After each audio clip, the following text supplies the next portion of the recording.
Come in. Let's have a story. Today we are continuing Pride and Prejudice by Jane Austen.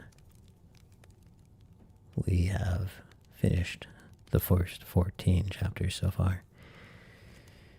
We're just starting in on chapter 15. And we are at the point in the story where Mr. Collins, the cousin of the ladies who feature in the story, who will also inherit the estate that houses them eventually, is coming for a visit.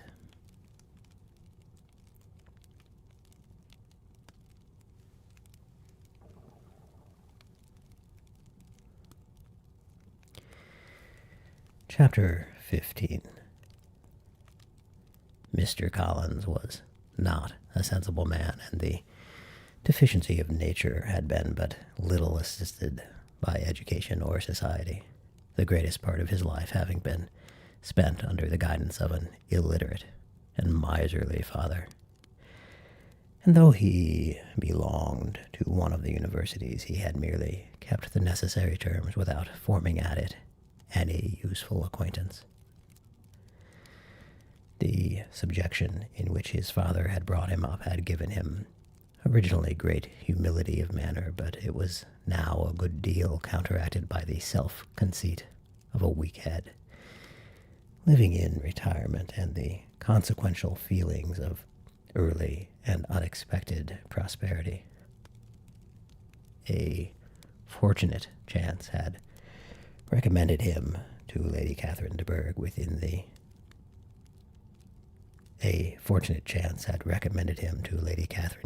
when the living of Hunsford was vacant, and the respect which he felt for her high rank, and his veneration for her as his patroness, mingling with a very good opinion of himself, of his authority as a clergyman, and his right as a rector, made him altogether a mixture of pride and obsequiousness, self-importance, and humility.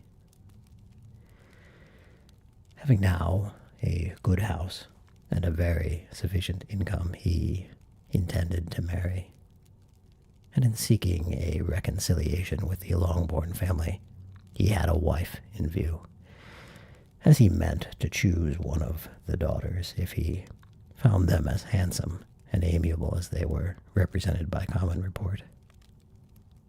This was his plan of amends, of atonement, for inheriting their father's estate, and he thought it an excellent one, full of eligibility and suitableness, and excessively generous and disinterested on his own part.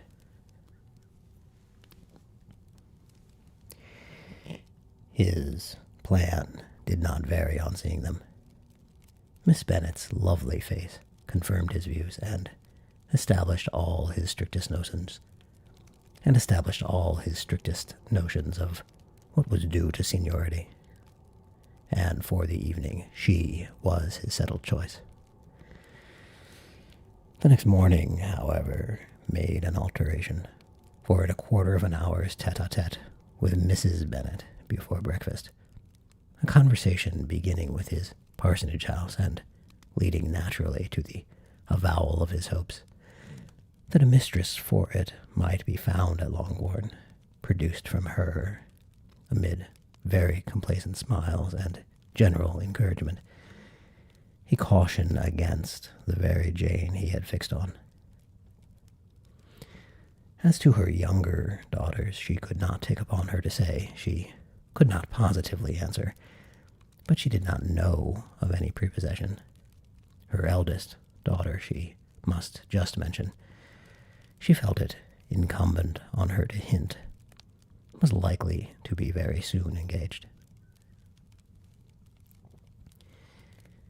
Mr. Collins had only to change from Jane to Elizabeth, and it was soon done. Done while Mrs. Bennet was stirring the fire. Elizabeth, equally next to Jane in birth and beauty, succeeded her, of course.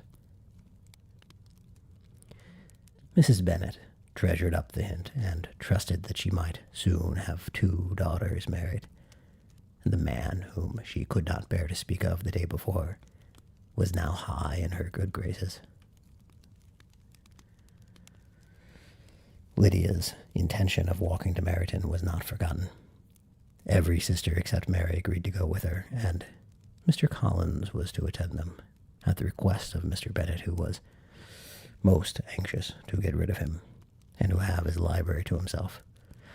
For thither Mr. Collins had followed him after breakfast, and there he would continue, nominally engaged with one of the largest folios in the collection, but really talking to Mr. Bennet with little cessation of his house and garden at Hunsford. Such doings discomposed Mr. Bennet exceedingly. In his library he had always been sure of leisure and tranquillity, and though prepared, as he told Elizabeth, to meet with folly and conceit in every other room in the house, he was used to be free from them there. His civility, therefore, was most prompt in inviting Mr. Collins to join his daughters in their walk. And Mr. Collins, being in fact much better fitted for a walker than a reader, was extremely well pleased to close his large book and go.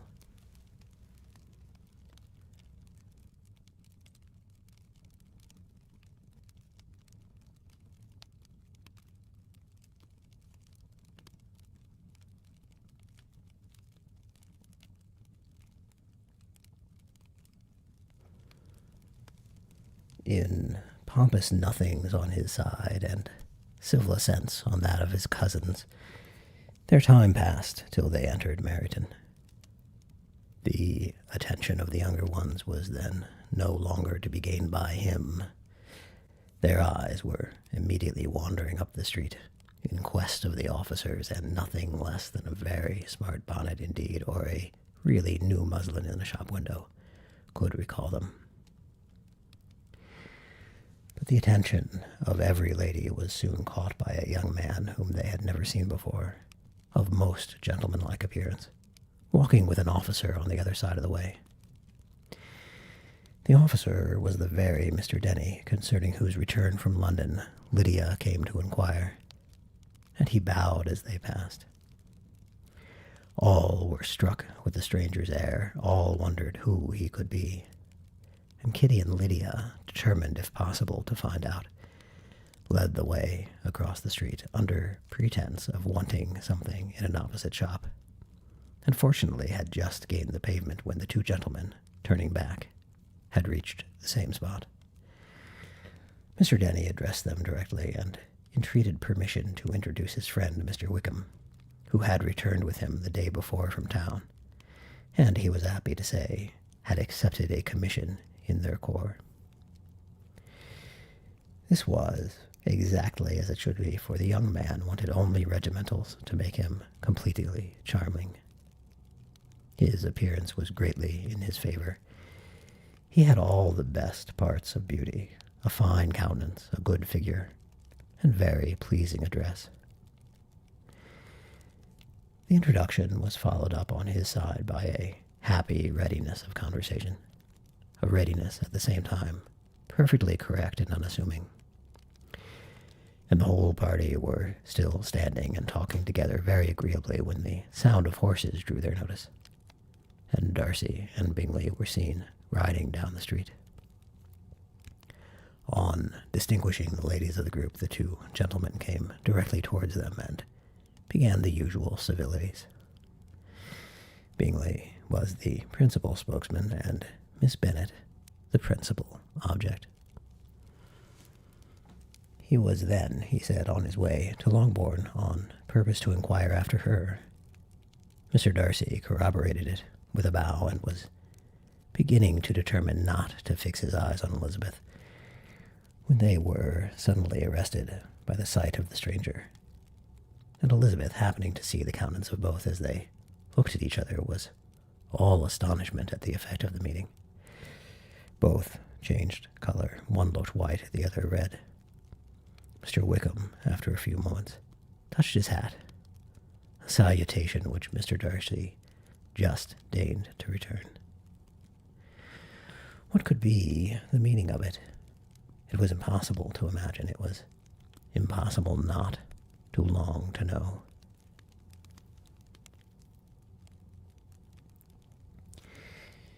In another minute, Mr. Bingley, but without seeming to have noticed what passed, took leave and rode on with his friend. Mr. Denny and Mr. Wickham walked with the young ladies to the door of Mr. Phillip's house, and then made their bows in spite of Miss Lydia's pressing entreaties that they would come in, and even in spite of Mrs. Phillips throwing up the parlor window and loudly seconding the invitation. "Hello, in the sub. Welcome back. It is cold. That's why I have this particular background these days, because it is so cold. And I think this background captures that reasonably well, although it would be better if the creek were frozen, I guess.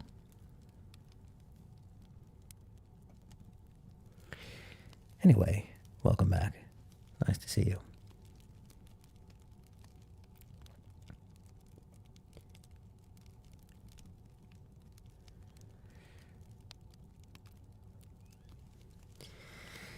Mrs. Phillips was always glad to see her nieces, and the two eldest, from their recent absence, were particularly welcome, and she was eagerly expressing her surprise at their sudden return home, which, as their own carriage had not fetched them, she should have known nothing about if she had not happened to see Mr. Jones's shop boy in the street, who had told her that they were not to send any more drafts to Netherfield because the Miss Bennets were come away. When her civility was claimed towards Mr. Collins by Jane's introduction of him, she received him with her very best politeness, which he returned with as much more apologizing for his intrusion, without any previous acquaintance with her, which he could not help flattering himself, however, might be justified by his relationship to the young ladies, who introduced him to her notice. Mrs. Phillips was quite awed by such an excess of good breeding, but her contemplation of one stranger was soon put an end to by exclamations and inquiries about the other, of whom, however, she could only tell her nieces what they already knew, that Mr. Denny had brought him from London, and that he was to have a lieutenant's commission in the Shire.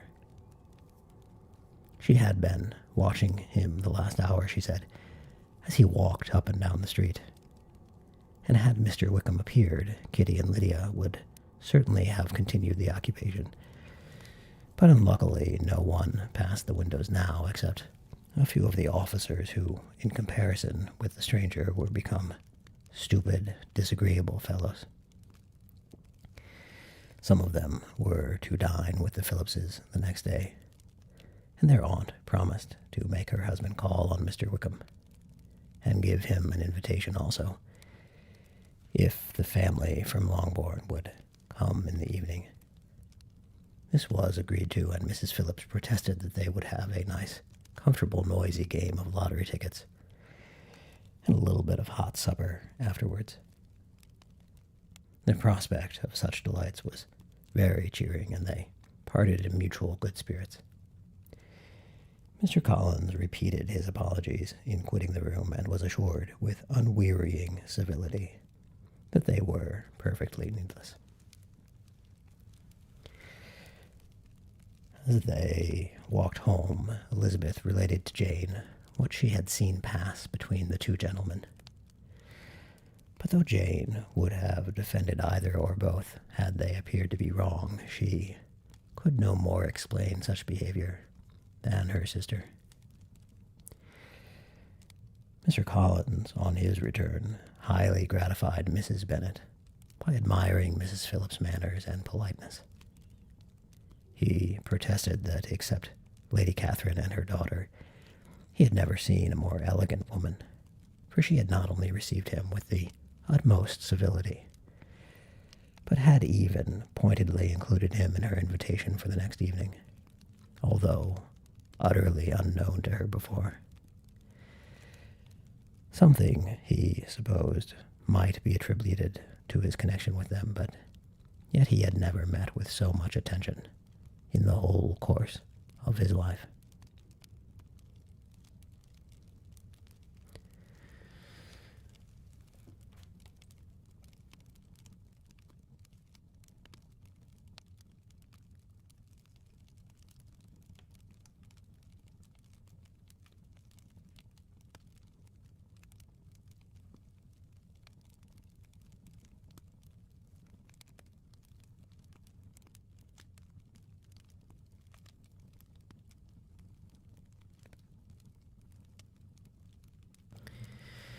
So I wonder, in the sub, if you're still around, what brings you from YouTube to Twitch?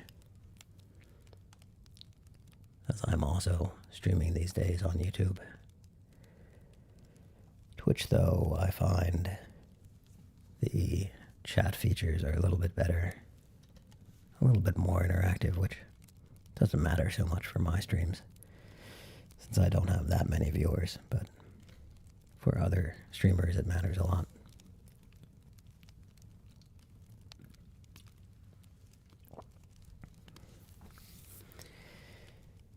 Chapter 16. As no objection was made to the young people's engagement with their aunt, and all Mr. Collins's scruples of leaving Mr. and Mrs. Bennet for a single evening during his visit were most steadily resisted, the coach conveyed him and his 5 cousins at a suitable hour to Meryton, and the girls had the pleasure of hearing as they entered the drawing-room that Mr. Wickham had accepted their uncle's invitation and was then in the house.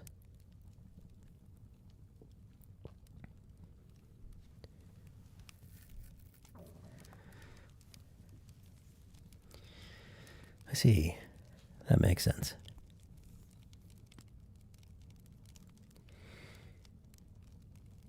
When this information was given and they had all taken their seats, Mr. Collins was at leisure to look around him and admire. And he was so much struck with the size and furniture of the apartment that he declared he might almost have supposed himself in the small summer breakfast parlor at Rosings.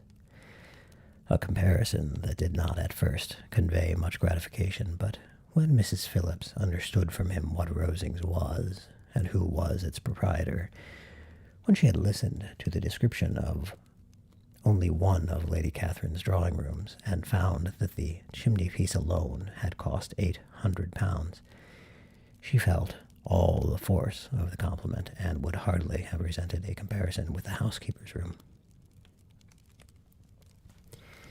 In describing to her all the grandeur of Lady Catherine and her mansion, with occasional digressions in praise of his own humble abode and the improvements it was receiving, he was happily employed until the gentlemen joined them, and he found in Mrs. Phillips a very attentive listener, whose opinion of his consequence increased with what she heard, and who was resolving to retail it all among her neighbors as soon as she could.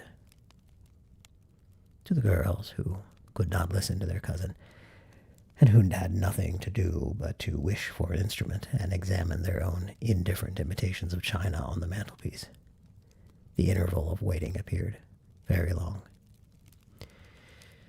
It was over at last, however. The gentleman did approach, and when Mr. Wickham walked into the room, Elizabeth felt that she had neither been seeing him before nor thinking of him since, with the smallest degree of unreasonable admiration. The officers of the shire were, in general, a very creditable, gentlemanlike set, and the best of them were of the present party. But Mr. Wickham was as far beyond them all in person, countenance, air, and walk, as they were superior to the broad-faced, stuffy Uncle Phillips, breathing port wine, who followed them into the room.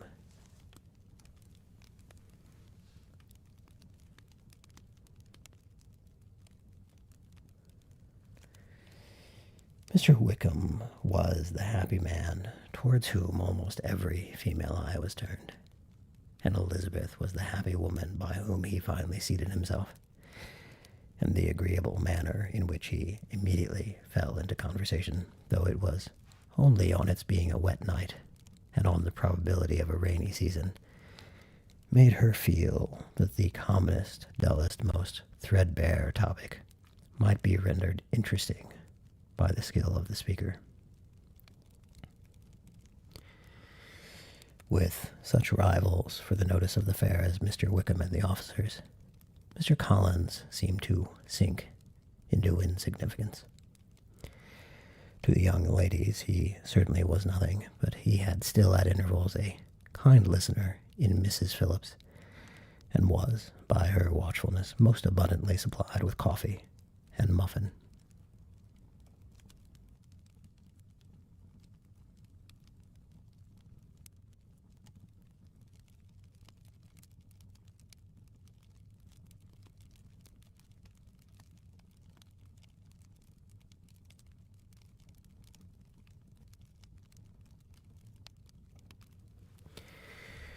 When the card tables were placed, he had an opportunity of obliging her in return by sitting down to whist. "I know little of the game at present," said he, "but I shall be glad to improve myself, for in my situation of life—" Mrs. Phillips was very thankful for his compliance, but could not wait for his reason. "Hello, Brundle. Welcome in. Hope you're doing well. It's nice to see you. I should shout you out. I keep forgetting to shout you out. Do you still stream? I haven't seen one of your streams in a long time."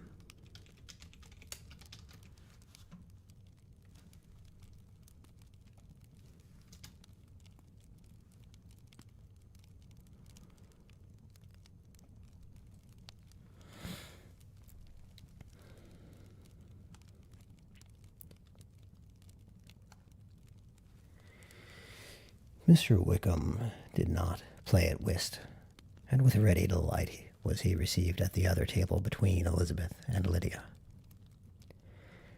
At first there seemed danger of Lydia's engrossing him entirely, for she was a most determined talker, but being likewise extremely fond of lottery tickets, she soon grew too much interested in the game, too eager in making bets and exclaiming after prizes, to have attention for anyone in particular. Allowing for the common demands of the game, Mr. Wickham was therefore at leisure to talk to Elizabeth, and she was very willing to hear him, though what she chiefly wished to hear she could not hope to be told: the history of his acquaintance with Mr. Darcy. She dared not even mention that gentleman. Her curiosity, however, was unexpectedly relieved. Mr. Wickham began the subject himself. He inquired how far Netherfield was from Meryton, and after receiving her answer, asked in a hesitating manner how long Mr. Darcy had been staying there. "About a month," said Elizabeth, and then, unwilling to let the subject drop, added, "He is a man of very large property in Derbyshire, I understand." "Yes," replied Wickham. "His estate there is a noble one, a clear 10,000 per annum. You could not have met with a person more capable of giving you certain information on that head than myself, for I have been connected with his family in a particular manner from my infancy." Elizabeth could not but look surprised. "You may well be surprised, Miss Bennet, at such an assertion, after seeing, as you probably might, the very cold manner of our meeting yesterday. Are you much acquainted with Mr. Darcy?" As much as I ever wish to be, cried Elizabeth warmly. I have spent 4 days in the same house with him, and I think him very disagreeable. I have no right to give my opinion, said Wickham, as to his being agreeable or otherwise. I am not qualified to form one. I have known him too long and too well to be a fair judge. It is impossible for me to be impartial, but I believe your opinion of him would in general astonish, and perhaps you would not express it quite so strongly anywhere else. Here you are in your own family. Upon my word, I say no more here than I might say in any house in the neighborhood except Netherfield. He is not at all liked in Hertfordshire. Everybody is disgusted with his pride.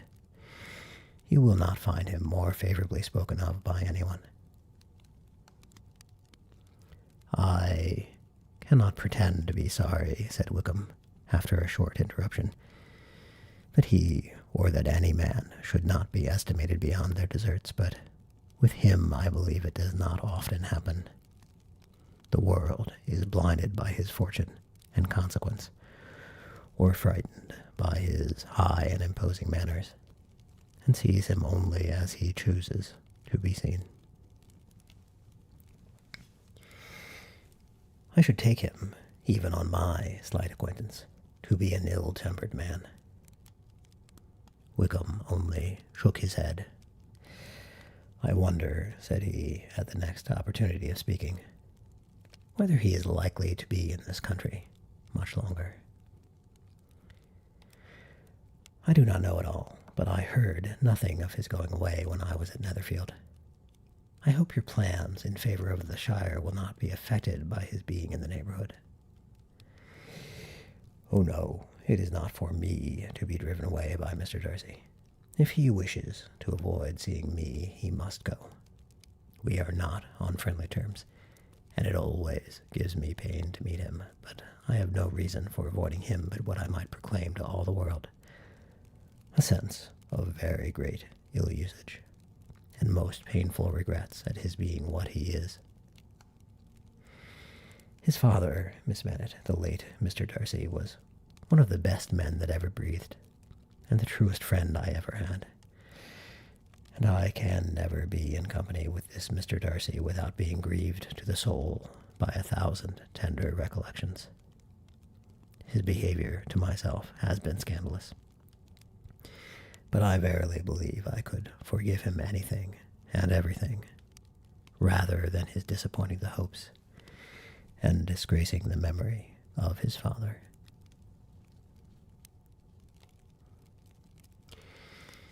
Elizabeth found the interest of the subject increased, and listened with all her heart, but the delicacy of it prevented further inquiry.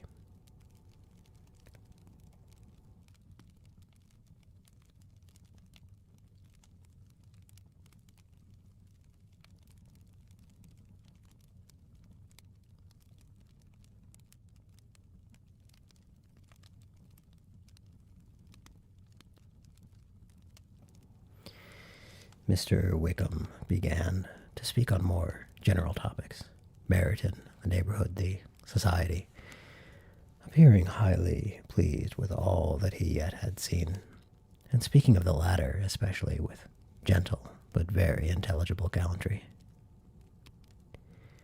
It was the prospect of constant society and good society, he added, which was my chief inducement to enter the Shire. I know it to be a most respectable, agreeable corps, and my friend Danny tempted me further by his account of their present quarters, and the very great attentions and excellent acquaintance Meryton had procured them. Society, I own, is necessary to me.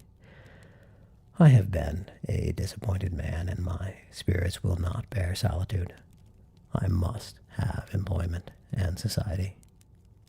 A military life is not what I was intended for, but circumstances have now made it eligible.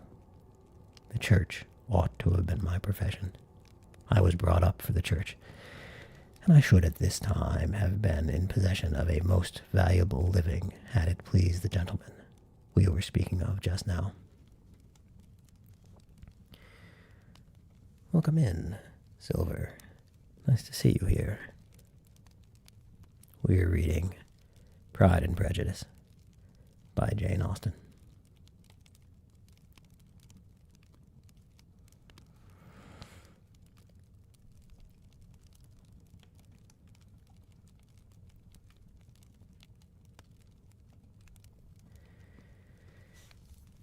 Indeed, yes, the late Mr. Darcy bequeathed me the next presentation of the best living in his gift.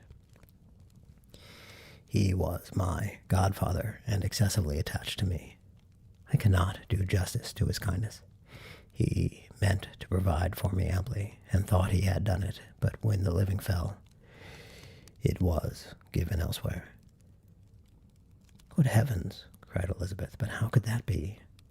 How could his will be disregarded? Why did you not seek legal redress?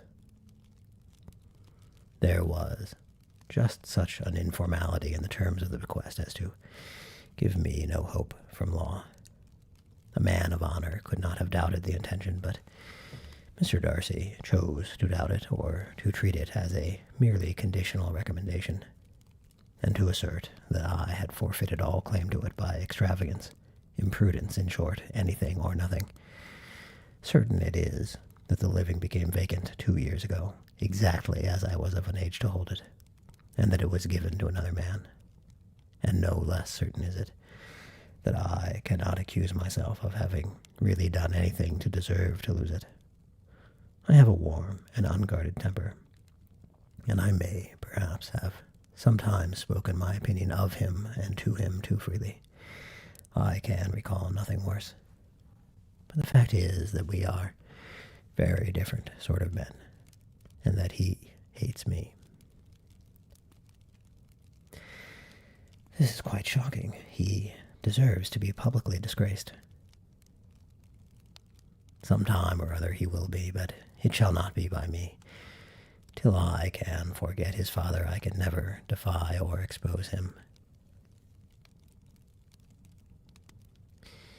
Elizabeth honored him for such feelings, and thought him handsomer than ever as he expressed them. But what, said she, after a pause, can have been his motive? What can have induced him to behave so cruelly? A thorough, determined dislike of me, a dislike which I cannot but attribute in some measure to jealousy. Had the late Mr. Darcy liked me less, his son might have borne with me better, but his father's uncommon attachment to me irritated him, I believe, very early in life. He had not a temper to bear the sort of competition in which we stood, the sort of preference which was often given me. I had not thought Mr. Darcy so bad as this. Though I have never liked him, I had not thought so very ill of him. I had supposed him to be despising his fellow creatures in general, but did not suspect him of descending to such malicious revenge, such injustice, such inhumanity as this. After a few minutes' reflection, however, she continued, I do remember his boasting one day at Netherfield of the implacability of his resentments, of his having an unforgiving temper. His disposition must be dreadful. I will not trust myself on the subject, replied Wickham. I can hardly be just to him. Elizabeth was again deep in thought, and after a time exclaimed, To treat in such a manner the godson, the friend, the favorite of his father. She could have added, a young man too like you, whose very countenance may vouch for your being amiable. But she contented herself with, and one too who had probably been his own companion from childhood, connected together, as I think you said, in the closest manner. We were born in the same parish, within the same park. The greatest part of our youth was passed together, inmates of the same house, sharing the same amusements, objects of the same paternal care.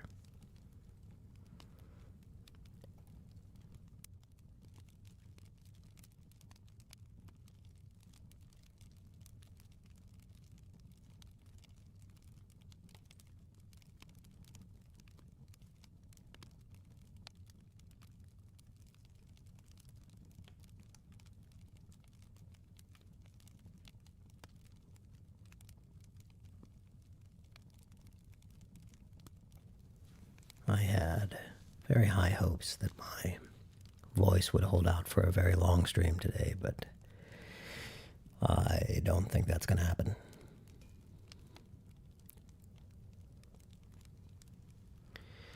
Hello, sucking Tom Cruise's toes. Welcome back. Nice to see you again.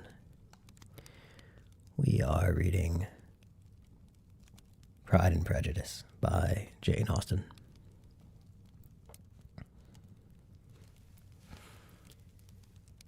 We were born in the same parish, within the same park. The greatest part of our youth was passed together, inmates of the same house, sharing the same amusements, objects of the same parental care. My father began life in the profession with your uncle, Mr. Phillips. My father began life in the profession which your uncle, Mr. Phillips, appears to do so much credit to, but he gave up everything to be of use to the late Mr. Darcy, and devoted all his time to the care of the Pemberley property. He was most highly esteemed by Mr. Darcy, a most intimate, confidential friend. Mr. Darcy often acknowledged himself to be under the greatest obligations to my father's active superintendence, and when, immediately before my father's death, Mr. Darcy gave him a voluntary promise of providing for me, I am convinced that he felt it to be as much a debt of gratitude to him as of affection to myself. "How strange," cried Elizabeth, "how abominable! I wonder that the very pride of this Mr. Darcy has not made him just to you, if from no better motive that he should not have been too proud to be dishonest, for dishonesty I must call it." "It is wonderful," replied Wickham, "for almost all his actions may be traced to pride, and pride has often been his best friend. It has connected him nearer with virtue than any other feeling. But we are none of us consistent, and in his behavior to me there were stronger impulses even than pride. Can such abominable pride as his have ever done him good? Yes, it has often led him to be liberal and generous, to give his money freely, to display hospitality, to assist his tenants, and relieve the poor. Family pride and filial pride, for he is very proud of what his father was, have done this. Not to appear to disgrace his family, to degenerate from the popular qualities or lose influence of the Pemberley house is a powerful motive. He has also brotherly pride, which, with some brotherly affection, makes him a very kind and careful guardian of his sister, and you will hear him generally cried up as the most attentive and best of brothers. What sort of girl is Miss Darcy?" He shook his head. "I wish I could call her amiable. It gives me pain to speak ill of a Darcy, but she is too much like her brother, very, very proud. As a child, she was affectionate and pleasing and extremely fond of me, and I have devoted hours and hours to her amusement. But she is nothing to me now. She is a handsome girl, about 15 or 16, and I understand, highly accomplished. Since her father's death, her home has been London, where a lady lives with her and superintends her education." After many pauses and many trials of other subjects, Elizabeth could not help reverting once more to the first and saying, I am astonished at his intimacy with Mr. Bingley. How can Mr. Bingley, who seems good humor itself, and is, I really believe, truly amiable, be in a friendship with such a man? How can they suit each other? Do you know, Mr. Bingley? Not at all. He is a sweet-tempered, amiable, charming man. He cannot know what Mr. Darcy is. Probably not, but Mr. Darcy can please where he chooses. He does not want abilities. He can be a conversable companion if he thinks it worth his while. Among those who are at all his equals in consequence, he is a very different man from what he is to the less prosperous. His pride never deserts him, but with the rich he is liberal-minded, just, sincere, rational, honorable, and perhaps agreeable, allowing something for fortune and figure. The whist party soon afterwards breaking up, the players gathered round the other table, and Mr. Collins took his station between his cousin Elizabeth and Mrs. Phillips. The usual inquiries as to his success were made by the latter. It had not been very great. He had lost every point, but when Mrs. Phillips began to express her concern thereupon, he assured her with much earnest gravity that it was not of the least importance, that he considered the money as a mere trifle, and begged she would not make herself uneasy.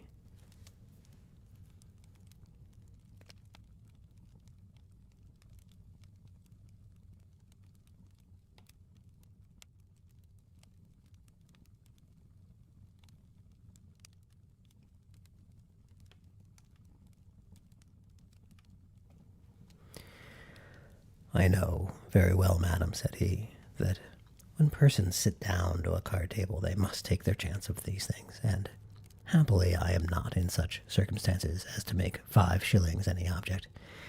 There are undoubtedly many who could not say the same, but thanks to Lady Catherine de Bourgh I am removed far beyond the necessity of regarding little matters. Mr. Wickham's attention was caught, and after observing Mr. Collins for a few moments, he asked Elizabeth in a low voice whether her relations were very intimately acquainted with the family of de Bourgh. Lady Catherine de Bourgh, she replied, has very lately given him a living. I hardly know how Mr. Collins was first introduced to her notice, but he certainly has not known her long. You know, of course, that Lady Catherine de Bourgh and Lady Anne Darcy were sisters, consequently that she is aunt to the present Mr. Darcy. No, indeed, I did not. I knew nothing at all of Lady Catherine's connections. I never heard of her existence till the day before yesterday. Her daughter, Miss de Bourgh, will have a very large fortune, and it is believed that she and her cousin will unite the 2 estates. This information made Elizabeth smile as she thought of poor Miss Bingley. Vain indeed must be all her attentions, vain and useless her affection for his sister, and her praise of himself, if he were already self-destined to another. Mr. Collins, said she, speaks highly both of Lady Catherine and her daughter, but from some particulars that he has related of her ladyship, I suspect his gratitude misleads him, and that in spite of her being his patroness, she is an arrogant, conceited woman. I believe her to be both, in a great degree, replied Wickham. I have not seen her for many years, but I very well remember that I never liked her, and that her manners were dictatorial and insolent. She has the reputation of being remarkably sensible and clever, but I rather believe she derives part of her abilities from her rank and fortune, part from her authoritative manner, and the rest from the pride of her nephew, who chooses that everyone connected with him should have an understanding of the first class. Elizabeth allowed that he had given a very rational account of it, and they continued talking together with mutual satisfaction till supper put an end to cards, and gave the rest of the ladies their share of Mr. Wickham's attentions. There could be no conversation in the noise of Mrs. Phillips's supper party, but his manners recommended him to everybody. Whatever he said was said well, and whatever he did, done gracefully. Elizabeth went away with her head full of him. She could think of nothing but of Mr. Wickham, and of what he had told her all the way home. But there was not one time for her even to mention his name as they went, for neither Lydia nor Mr. Collins were once silent. Lydia talked incessantly of lottery tickets, of the fish she had lost and the fish she had won, and Mr. Collins, in describing the civility of Mr. and Mrs. Phillips, protesting that he did not in the least regard his losses at whist, enumerating all the dishes at supper, and repeatedly fearing that he crowded his cousins, had more to say than he could well manage before the carriage stopped at Longbourn House.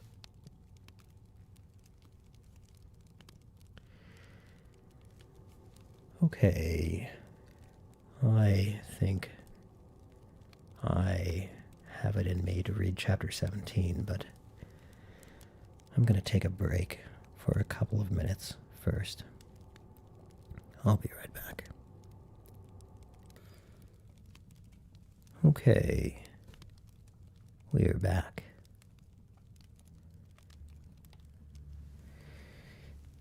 It's amazing what a brief break does for my voice. Okay, chapter 17.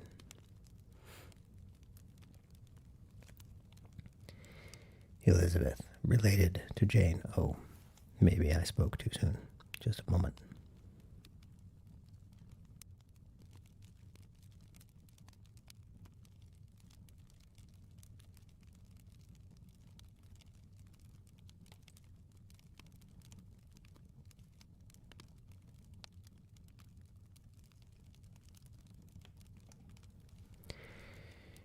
Elizabeth related to Jane the next day what had passed between Mr. Wickham and herself.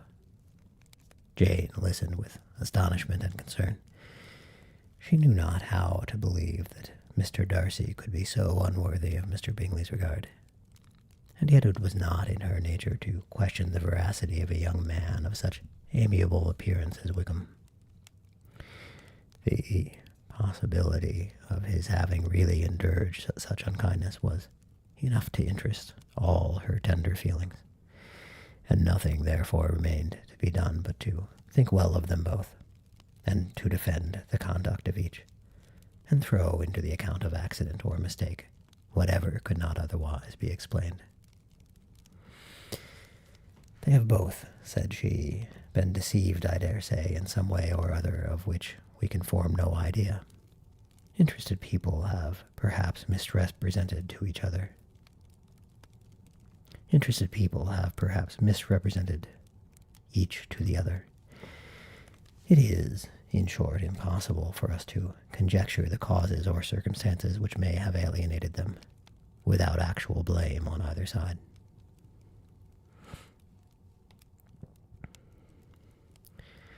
Oh, sure, my pleasure, Brundle. Sleep is the goal of us all, is it not? I'm glad you got a little.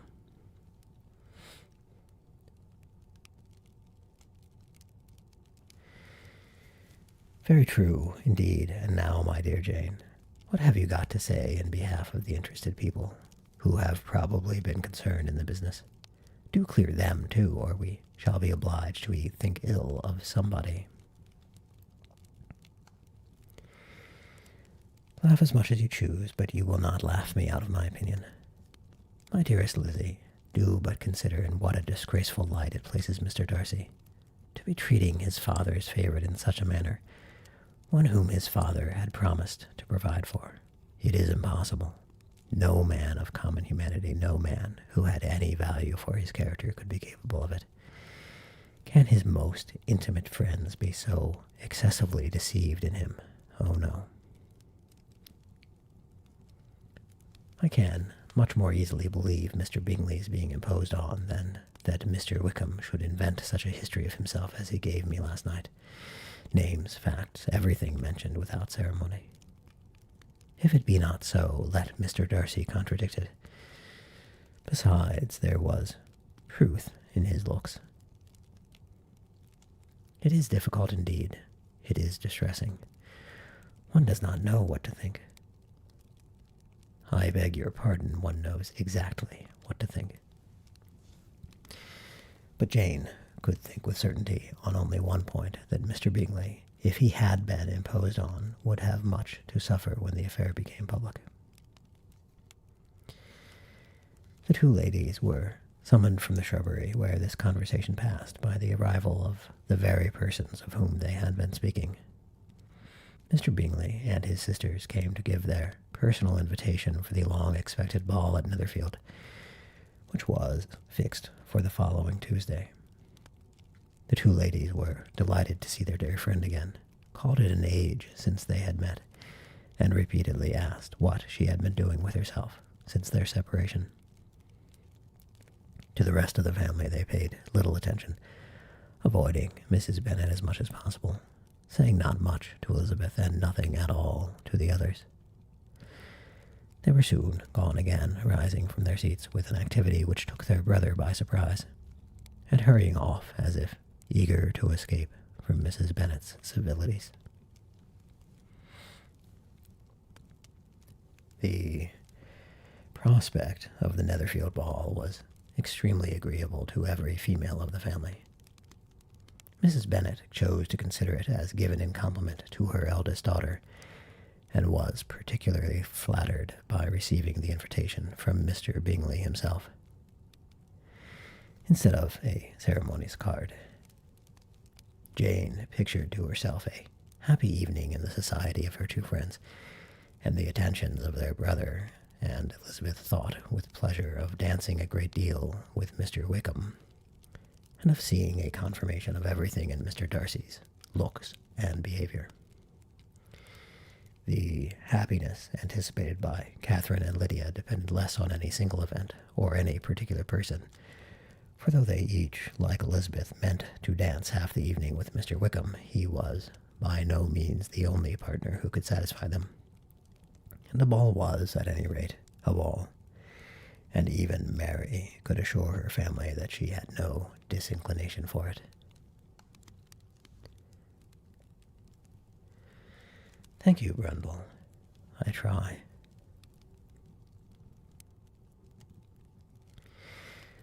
Well, I can have my mornings to myself, said she. It is enough. I think it is no sacrifice to join occasionally in evening engagements. Society has claims on us all, and I profess myself one of those who consider intervals of recreation and amusement as desirable for everybody. Elizabeth's spirits were so high on the occasion that, though she did not often speak unnecessarily to Mr. Collins, she could not help asking him whether he intended to accept Mr. Bingley's invitation, and if he did, whether he would think it proper to join in the evening's amusement. And she was rather surprised to find that he had entertained no scruple whatever on that head, and was very far from dreading a rebuke, either from the Archbishop or Lady Catherine de Bourgh, by venturing to dance. I am by no means of opinion, I assure you, said he, that a ball of this kind, given by a young man of character to respectable people, can have any evil tendency, and I am so far from objecting to dancing myself that I shall hope to be honored with the hands of all my fair cousins in the course of the evening, and I take this opportunity of soliciting yours, Miss Elizabeth, for the first 2 dances especially, a preference which I trust my cousin Jane will attribute to the right cause, and not to any disrespect for her. Elizabeth felt herself completely taken in. She had fully proposed being engaged by Wickham for those very dances, and to have Mr. Collins instead. Her liveliness had never been worse timed. There was no hope for it, however. Mr. Wickham's happiness and her own was perforce delayed a little longer, and Mr. Collins' proposal accepted with as good a grace as she could. She was not the better pleased with his gallantry, for from the idea it suggested of something more. It now first struck her that she was selected from among her sisters as worthy of being the mistress of Hunsford Parsonage, and of assisting to form a quadrille table at Rosings in the absence of more eligible visitors. The idea soon reached to conviction as she observed his increasing civilities toward herself, and heard his frequent attempt at a compliment on her wit and vivacity. And though more astonished than gratified herself by this effect of her charms, it was not long before her mother gave her to understand that the probability of their marriage was exceedingly agreeable to her. Elizabeth, however, did not choose to take the hint, being well aware that a serious dispute must be the consequence of any reply. Mr. Collins might never make the offer, and till he did, it was useless to quarrel about him.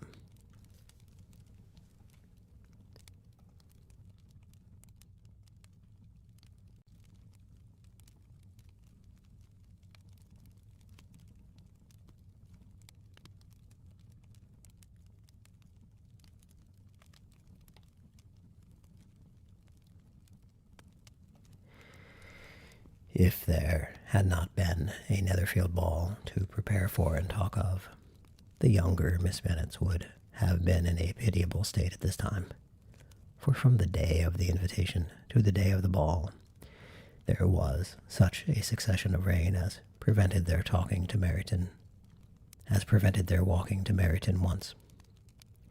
No aunt, no officers, no news could be sought after, and the very shoe roses of Netherfield were got by proxy. Even Elizabeth might have found some trial of her patience in weather which totally suspended the improvement of her acquaintance with Mr. Wickham, and nothing less than a dance on Tuesday could have made such a Friday, Saturday, Sunday, and Monday endurable to Kitty and Lydia.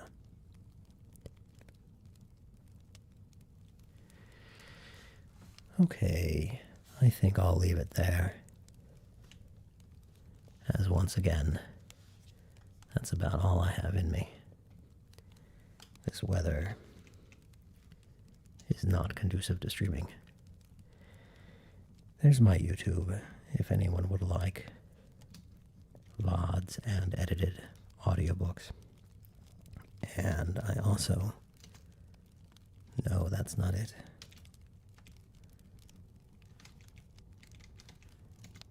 It's B. That's it. I also recently got a Blue Sky account where you can follow me. I occasionally post poetry there and also stream schedules and announcements. Okay, that'll be it for today. Until next time, goodbye.